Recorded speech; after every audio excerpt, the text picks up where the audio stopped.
Hi, welcome back to my YouTube channel. ಇವತ್ತು ನಾನು ನಿಮಗೆ ಕಡಲೆಬೇಳೆದು ಮಸಾಲೆ ವಡೆ ಮಾಡೋದು ತೋರಿಸ್ತಾ ಇದ್ದೀನಿ. ಮಸಾಲೆ ವಡೆಗೆ ಬೇಕಾಗಿರೋದು ಸ್ವಲ್ಪ ಚಕ್ಕೆ, ಒಂದೆರಡು ಚಕ್ಕೆ, ಒಂದೆರಡು ಲವಂಗ ತೊಗೊಂಡಿದ್ದೀನಿ. ಚಿಕ್ಕದಿದೆ ಅಂತ 4 ತೊಗೊಂಡಿದ್ದೀನಿ.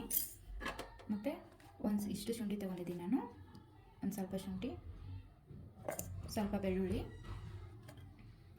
ಬೇಕಂದರೆ ನಿಮ್ಗೆ ಶುಂಠಿ ಕಮ್ಮಿ ಬೇಕಂದರೆ ಕಮ್ಮಿ ಹಾಕ್ಕೋಬೇಕು. ನಾನು ಒಂದು 4 ಹಸಿಮೆಣ್ಸಿಕಾಯಿ ತೊಗೊಂಡಿದ್ದೀನಿ. ಒಂದು ಕಲರ್ಗೋಸ್ಕರ ಒಂದು 4-5 ಮೆಣಸಿನ್ಕಾಯಿ ತೊಗೊಂಡಿದ್ದೀನಿ. ಖಾರ ಇಲ್ಲಾಂದರೆ ಕಲರ್ ತರುತ್ತೆ, ಬೆಳಗ್ಗೆ ಮೆಣಸಿನ್ಕಾಯಿ ಕಲರ್ ತೊಗೋಬೋದು. ಇದನ್ನು ಎಲ್ಲ ಫಸ್ಟ್ ನಾನು ರುಬ್ಕೊತೀನಿ. ಇದನ್ನು ತರಿತರೆ ರುಬ್ಕೊತೀನಿ. ಇದು ಈ ಥರ ತರಿತರೆಯಾಗಿ ಇದನ್ನು ರುಬ್ಕೊಂಡಿದ್ದೀನಿ ಸ್ವಲ್ಪ. ಇದ್ರ ಜೊತೆಗೇ ನಾನು ಕಡಲೆಬೇಳೆ ಒಂದು ಬಟ್ಲು ಕಡಲೆಬೇಳೆ ನೆನೆಸಿದ್ದೆ. 1 ಬಟ್ಲು 1.5 ಬಟ್ಲು ನೆನೆಸಿ ಇದನ್ನು ನೀರು ತಗೊಂಡಿದ್ದೀನಿ. ನೀಟಾಗಿ ನೀರು ತೆಗಿಬೇಕು. ನೀರಿದ್ದರೆ ಆಮೇಲೆ ಕಡಲೆಬೇಳೆ ವಡೆ ಮಾಡುವಾಗ ಒಡೆದು ಹೋಗುತ್ತೆ. ಹಾಗಾಗಿ ನೀಟಾಗಿ ನೀರು ತಗೊಂಡಿದ್ದು ಇದನ್ನು ತರಿತರೆಯಾಗಿ ರುಬ್ಕೊತೀನಿ ನಾನು. ನೋಡಿ, ಈ ಥರ ಇಷ್ಟು ತರಿತರಿಯಾಗಿ ರುಬ್ಕೋಬೇಕು. ತುಂಬ ನೈಸಾಗಿ ರುಬ್ಕೋಬಾರ್ದು, ಸ್ವಲ್ಪ ತರಿ ಇರಬೇಕು. ಇದ್ರ ಜೊತೆಗೆ ರುಬ್ಕೊಂಡಿದ್ದೀನಿ ನಾನು. ಇದನ್ನು ಒಂದು ಬಟ್ಲು ತೆಗಿತೀನಿ. ನೋಡಿ, ಈ ಥರ ತರಿತರಿಯಾಗಿ ರುಬ್ಕೊಂಡಿದ್ದೀನಿ. ಇದಕ್ಕೆ ನಾನು ಇವಾಗ ಈರುಳ್ಳಿ ಸಣ್ಣಗೆ 2 ಈರುಳ್ಳಿ ಕಟ್ ಮಾಡಿದ್ದೀನಿ. 2 ಈರುಳ್ಳಿ ಕಟ್ ಮಾಡಿರೋ ಈರುಳ್ಳಿ, ಸಣ್ಣಗೆ ಕಟ್ ಮಾಡಿರೋ ಕರಿಬೇವು ಸೊಪ್ಪು, ಸಣ್ಣಗೆ ಕಟ್ ಮಾಡಿರೋ ಕೊತ್ತಂಬರಿ ಸೊಪ್ಪು ಹಾಕಿದ್ದೀನಿ. ಮತ್ತು ಸಬ್ಬಕ್ಕಿ ಸೊಪ್ಪು. ವಡೆಗೆ ಸಬ್ಬಕ್ಕಿ ಸೊಪ್ಪು ಇದ್ರೇ ಚೆನ್ನಾಗಿರುತ್ತೆ. ಒಬ್ರಿಗೆ ಇಷ್ಟ ಆಗಲ್ಲ, ಒಬ್ರಿಗೆ ಇಷ್ಟ ಆಗುತ್ತೆ. ಹಾಗಾಗಿ ನಾನು ಸಬ್ಬಕ್ಕಿ ಸೊಪ್ಪು ಹಾಕ್ತಾಯಿದ್ದೀನಿ. ನಿಮ್ಗೆ ಇಷ್ಟ ಆದರೆ ಹಾಕ್ಕೋಬೋದು, ಇಲ್ಲ ಅಂದರೆ ಬೇಡ.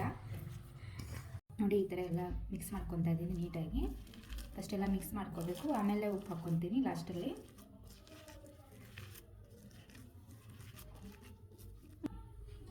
ರುಚಿಗೆ ನೋಡಿಬಿಟ್ಟು ಉಪ್ಪು ಹಾಕ್ಕೋಬೇಕು. ನೋಡಿ, ಉಪ್ಪು ಹಾಕ್ಬಿಟ್ಟು ನೀಟಾಗೆಲ್ಲ ಮಿಕ್ಸ್ ಮಾಡ್ಕೊಂಡಿದ್ದೀನಿ. ಇವಾಗ ಇದನ್ನು ನಾನು ಎಣ್ಣೆ ಕಾಯಕ್ಕೆ ಇಡ್ತೀನಿ. ಸಿಮ್ಮಲ್ಲೇ ಕಾಯಬೇಕು ಎಣ್ಣೆ. ನೋಡಿ, ವಡೆನ ಈ ಥರ ತಟ್ಕೊತಾ ಇದ್ದೀನಿ. ಯಾವ ಸೈಜ್ ಬೇಕಲ್ಲ ಆ ಸೈಜ್ ತಟ್ಕೊಬೋದು. ಸ್ವಲ್ಪ ದಪ್ಪ ಇದ್ರೂ ನಡೆಯುತ್ತೆ, ಸ್ವಲ್ಪ ತೆಳ್ಳಗಿದ್ರೂ ನಡೆಯುತ್ತೆ. ಈ ಥರ ತಟ್ಕೊತಾ ಇದ್ದೀನಿ. ಎಣ್ಣೆ ಕಾಯ್ದಿದೆ ಇವಾಗ.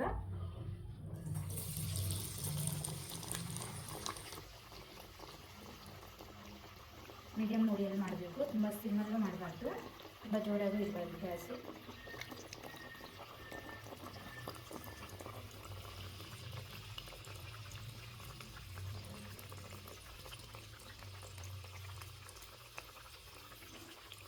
ಸ್ವಲ್ಪ ತಳ್ಳಿ ಮಾಡಿದರೆ ಚೆನ್ನಾಗಿ ಕ್ರಿಸ್ಪಿಯಾಗಿ ಬರುತ್ತೆ.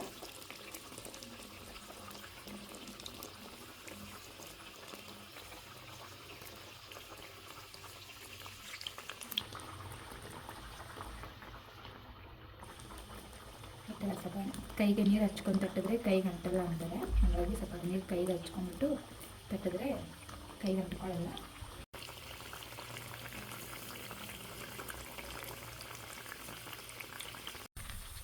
ನೋಡಿ, ಈ ಥರ ಇಷ್ಟು ಕಲರ್ ಆಗೋವರೆಗೂ ಫ್ರೈ ಮಾಡಬೇಕು. ನೀಟಾಗಿ ಬ್ರೌನ್ ಕಲರ್ ಬಂದರೆ ಚೆನ್ನಾಗಿರುತ್ತೆ, ಕ್ರಿಸ್ಪಿಯಾಗಿರುತ್ತೆ.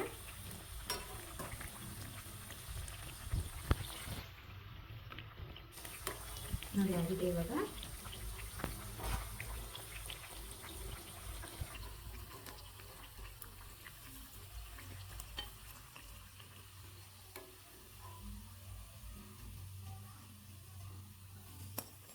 ಈ ಥರ ಮಾಡ್ಕೋಬೇಕು. ಈ ಥರ ಎಲ್ಲ ಮಾಡ್ಕೊತಾ ಇದ್ದೀನಿ ನಾನು.